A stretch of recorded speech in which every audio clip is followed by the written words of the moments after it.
ভগবান শ্রীকৃষ্ণ হলেন ভগবান বিষ্ণুর অষ্টম অবতার।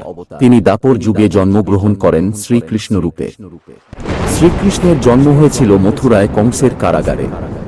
তিনি বাসুদেব ও দেবকীর অষ্টম পুত্র। শ্রীকৃষ্ণের মামা কংস ছিলেন তার জীবনের শত্রু। অত্যাচারী মামা কংস কৃষ্ণকে মারতে চেয়েছিল, যাতে কংস শাপ মুক্ত হয়ে অমর হতে পারে।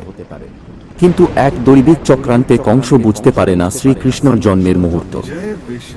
মথুরাতে শ্রীকৃষ্ণের জন্মের সাথে সাথে সেই প্রবল ঝড় বৃষ্টির রাতে দৈবিক আদেশ অনুসারে গোকুলের উদ্দেশ্যে রওনা দেয় বাসুদেব।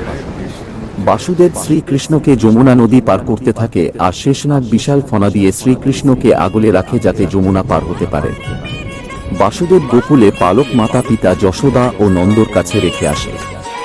গোকুলে গোপাল নামে বড় হতে থাকে শ্রীকৃষ্ণ।